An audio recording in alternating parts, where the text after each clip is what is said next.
guys, it's here. A brand new loading screen. No, it's Graveyard of Empires. Look, we got a brand new blip down here. Okay, now I do want to put this out there that I was given this for free by Paradox a little bit ahead of time. It's, you know, halfway through February. I'm currently recording this. And let's just say some things might be very different by the time it comes out for you guys. But I'm simply recording it for the fact that I had to. I didn't have enough time otherwise, so we're here. And some things are different. Burma. And look, we got Jordan and mandatory Palestine, and this guy looks like he shouldn't be trusted near children.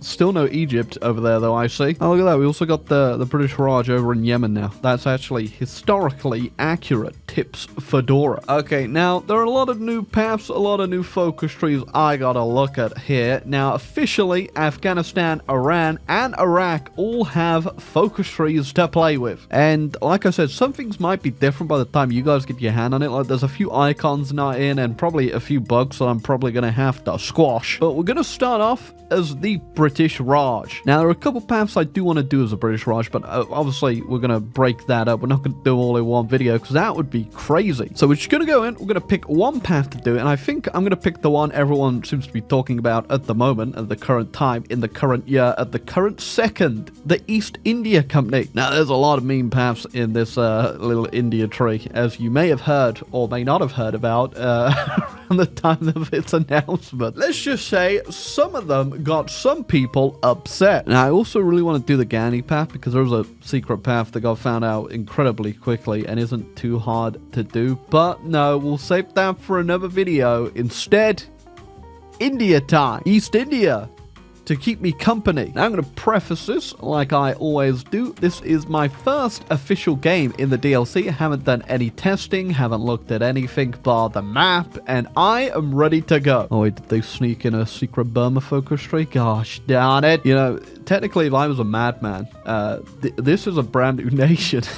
These are brand new nations too. I'm not too sure about some of these portraits, so like what happened to the guy in Lebanon? Did he die? But yeah, now all the UN mandates for like the Middle East are free independent nations, which probably makes a lot more sense than just being directly British control. But also I'm imagining it probably plays into the Iraq focus tree quite a bit and gives them a bit more land to expand into. Oh, look at this as well. We got loads more releasables out of India right now. So I'm assuming some people will probably have fun with this. Me personally, I will not be having any fun with that. Look at that. We also do have resistance in our states. It's no longer all core, it's actually just occupied territory, which probably makes a lot more sense if you're playing the British Raj. And I'm assuming a lot of this resistance is simply down to the fact these would be kind of autonomous under like the princely state system. And obviously we have Pakistan up here that really isn't too happy with us. Again, it is always so hard for us to actually go ahead and pick which path we want to do the first time around because there's just so much stuff to look at, so many paths to do. It is overwhelming, but I will cover them all. And it's kind of crazy actually looking back, thinking about the old Indian tree where you'd get, I think it was like a level 2 railroad for 70 days. That was one of the ones that, well, I think it was actually a level 3 or 4 railroad. It wasn't as bad as the Australian one, but now you look at it, you're like, trade port, boom, 2 civilian factories, 2 infrastructure, 4 building slots, and compliance gained in Aden. I mean, it's in Aden. It's a lot better than 2 railways, and they're immediately trying to take it from me. I mean, I just have the option to keep it, so I'm just going to keep it. Okay, so we're making our way down to incorporation of the East India Company, and really we need to do lobby parliament, but we need less than 40% stability, which we didn't start with, but I immediately just banned the Democratic Party, and that knocked us down enough for us to do it. Now we've just got to kiss Stanley Baldwin's bald head enough that he will let us lobby parliament. Oh, here's our leader, by the way. If you don't know, it's Freeman. Freeman who? Oh, Freeman Thomas. Well, sorry, in all fairness, I did not need to ban the Democratic Party. We are just actually losing weekly stability right now, which, sure, that feels good. Okay, now this is where things are going to get a little bit weird. If you read that, there is a lot of things are about to happen. Specifically, the British Raj will become free, and the Raj will be split between the East India Company and the remnants of India. There we go. Now, this is our country, or should we say, company. And we are the British Raj tag. The British Raj is still over here, but now they have no focus tree, and we are free from British rule. So buckle in, Timothy, because we're going to pay tax today. I ain't even going to attempt to try and explain what's going on here, but all you need to know is that we need to pay tax to the British. But at the same time, our investors want a whole bunch of moolah. And by giving them moolah, we get ourselves a heck of a nice bonus depending on what we pay out. So let's go ahead and we'll pay a normal amount of dividends out to investors. So we need to do that to get down in our focus tree, which unfortunately means the tax has gone up on our civilian factories. And sadly, we can't fudge the numbers, at least not yet, until we put an end to the taxes for good. That's right, baby. We're going to avoid our taxes and do tax avoidance by blowing up London. Okay, now we're going to appoint our CEO, and we've got quite a few good fellows here that could be quite hard to actually pick between. I mean, this production efficiency cap is probably the best one looking at them, but I might go with they need to have good ties with the government one, as that might actually lead to something later. I ain't too sure. I'm not too sure if we can change this later either, but I would go with this one if I was 100% sure that this wouldn't help later. But the political power, regardless, will come in handy. Now, the big meme with this East India Company tree is that when we do hostile takeover over here, we can now buy states for civilian factories. As we look around, there are quite a few little places we can purchase on the map. Right now, we can't afford the majority of them outside of India, as we don't have enough civilian factories. And obviously, we're gonna need more, so we need to start buying up India. That's right, British Raj accepts. Make great deals, baby. But yeah, there are a whole bunch of provinces we can buy here, and like I said, the majority of them for now are all gonna be in India. Now, it does actually cost us. We lose civilian factories for everything we're buying here. Well, you know what? I've actually got enough now after my tax rate came in that I could go ahead and just try and buy the sewers. Will they accept? They will. And look, that actually expands how much more I can buy here. It's so dumb. Honestly, it's one of the dumbest paths Paradox ever made, but I love it. Boys, we're gonna need more factories, and I got an idea. Okay, now because the Sino-Japanese war has kicked off, I'm gonna Third Opium War! Yeah, we're gonna do this and demand a port in China. And they're gonna embrace the opium trade. It does say that when we get control of this, if they accept, apparently a worldwide opium market will appear. Some generals might like this a bit too much. So we'll see what that means. Oh, okay, they actually agreed. Boom. There you go. We're in China. Oh, okay, so the British can actually say no, which isn't too surprising to land that I am trying to buy. I'm not too sure if the option will come back around, though, but I guess we'll see. I mean, yeah, they'll give that up. Yeah, I probably shouldn't be buying anything overseas, though, for now, though. It is way too expensive, and that just ate up all of my civs. But crap, I just realized I can build 17 civilians in Bombay. Oh, boy. Okay, so what I'm currently doing to India probably doesn't look that great, but I'm just aiming for all the states that have civilians in them first, or any factories at all, and then obviously that is getting a snowball rolling. We're up to 12 factories overall right now, and obviously we're building more. I'm just gonna make sure I don't accidentally click on Tibet at any point, because I'm obviously a loyal servant to the Chinese state. Okay, well, Germany's gone in on Poland, and obviously I'm not too interested in that right now. I've got plenty more stuff to buy. I do have to watch out, though, as my tax rate is getting up there. I mean, I have quite a few factories now, which means we're going to be getting up to the 9% bracket at some point here, and I don't want to pay any taxes, which obviously means we're going to have to spend.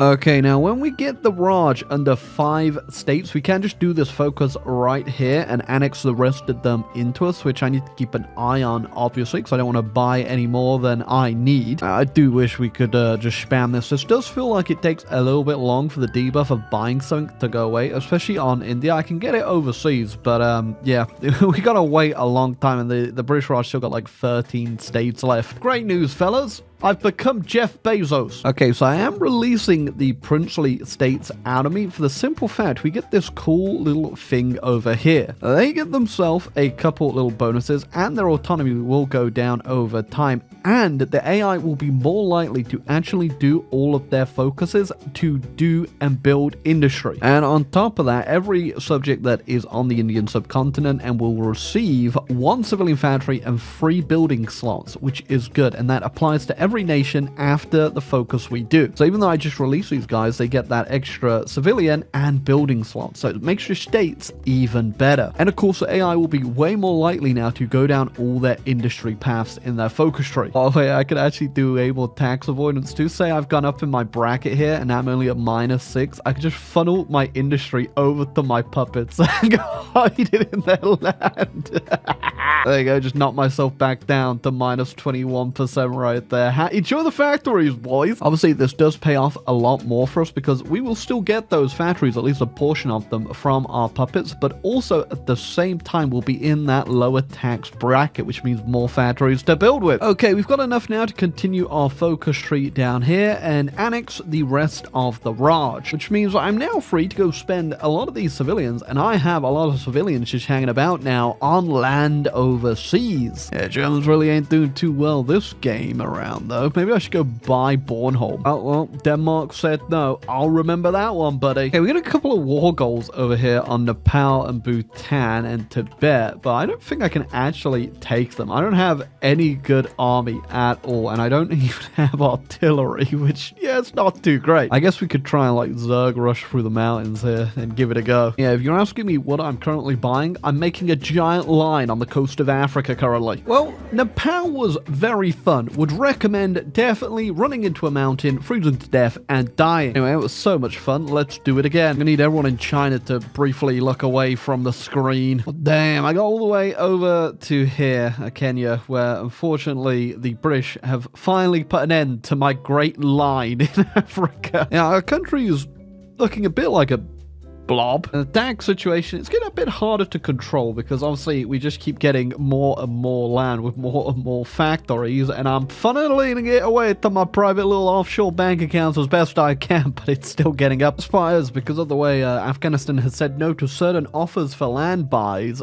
This is just now how things look over here. I've inadvertently kind of made a penis out of Afghanistan there. Okay, now this is a pretty interesting focus at the bottom that we can do. This will allow us to core any state that we get with a high enough compliance. Along with the rest of the Indian states, we could not get the cores on currently. Now, I won't lie, this is going to be a lot of political power, and we do not have a lot of political power currently, and we don't really get too much either. Oh, God. Okay, well, yep, this is it's a lot of stuff to call. I also just spent 100 political power to buy dreadnoughts off the Japanese. I didn't think they'd really say yes to that, considering they're currently funding my faction, but sure, I'll take them. Okay, I've been on this special economic zone trade law that you get specifically for the company for a while, and I think we may have to go off it, as it is absolutely destroying me. It's 90% of our resources to market, and that's fine for the most part, but if we ever go to war, and we're probably going to go to war, we're actually going to struggle to get resources concerned. The later we get into the game at this point, and we are late into the game, the less are going to be on the market. You know, since the Germans are actually doing pretty well here, maybe we should go help our allies and not just make the world look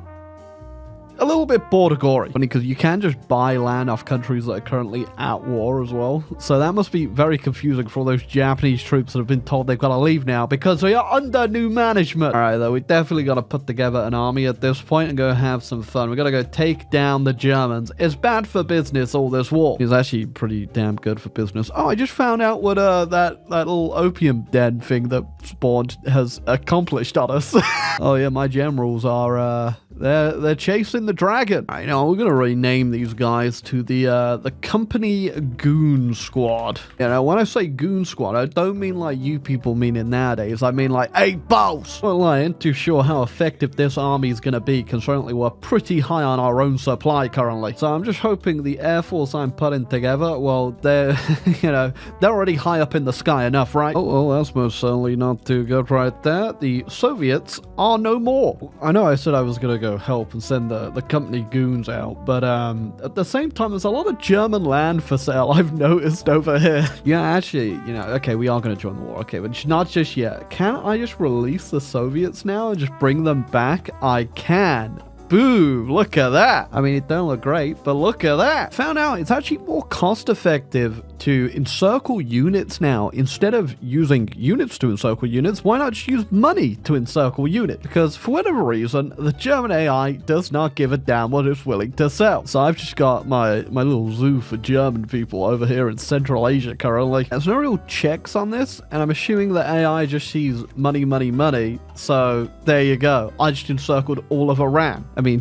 I made my allies encircle them. I didn't actually do anything other than steal the land. Okay, now it's going to be a bit wild on the front lines I'm about to join in on here. We mostly have to worry about, obviously, the Japanese over there, but also, I've been buying a lot of China, which means I think the front line's probably going to be over here. Well, I think I've got every base covered at this point. Do find it funny that they have still yet to actually crush these Germans who've been encircled for like 2 years now and are starving to death. But I think we are ready to join. I've got a lot of China bought up. I've got my army all over there ready. I've got the submarines out and ready. And the Europeans are actually, they go crazy over there, I might add. It looks like they are actually making a few landings, though. The Allies have done something. I'm not too sure how Germany's faring, but I guess it's time to join the Battle Royale in 1948. But first off, I gotta go ahead and close my encirclements of these Germans that are currently stuck in my land. Alright, so we'll focus on Japan first, get them capitulated, then we'll work on the Germans with our, you know,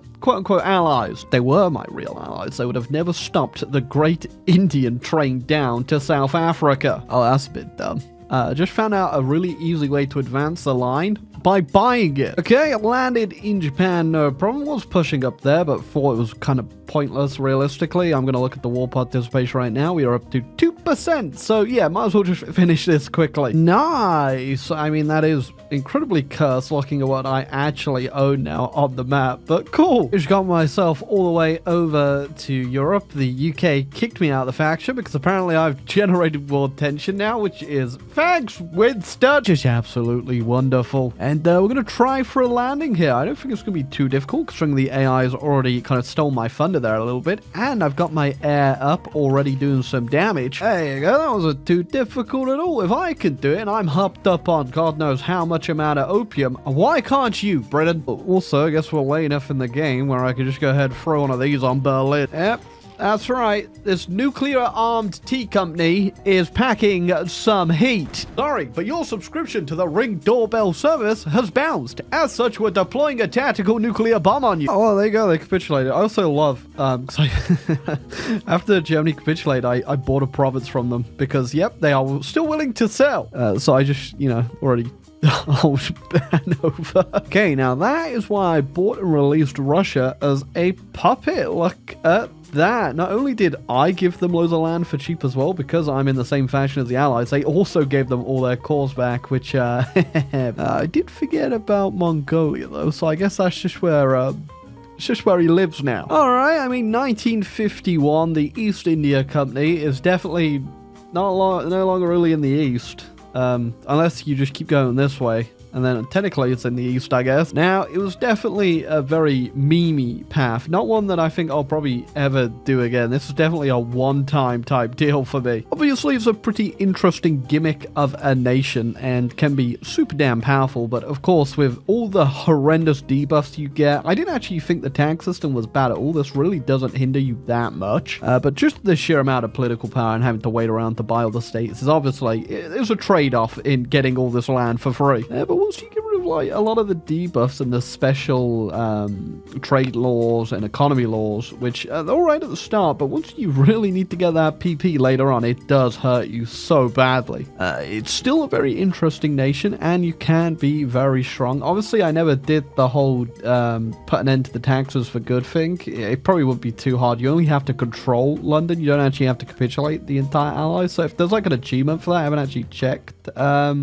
I don't see that being too difficult. And obviously I played it kind of memey, and I just kept clicking on provinces and buying. But yeah, it was a good bit of fun. I think there's probably better Indian paths to do though, but this is probably the most memey out of all of them. Obviously you still got like the Silk Road formable and stuff, but it's ridiculous. It's one of those HOI4 nations that Did they go too far? Question mark? Yeah, a little bit, yeah. Hey, but that's why it's fun. You give it a go once, maybe twice, and then you never look at it again. But for a one-off game, it's definitely pretty interesting and fun for the first time. I don't imagine I'd want to do this again, though, because it's 1951. But that will be our first little video on the DLC. We have plenty more to look at. I definitely want to do a more historical India game, because I reckon that's probably going to be even more fun for me.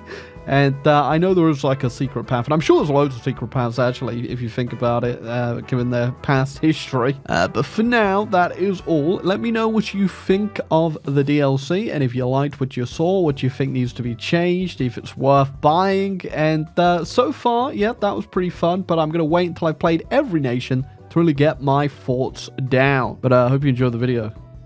If you did, hit the like button. If you didn't, well, the company will be sending over the Goon Squad to make sure that we really get your thoughts down. And I'm sure if we can't come to terms and you change your mind and do enjoy the video, we won't have to drop off our Amazon-sponsored nuclear bomb.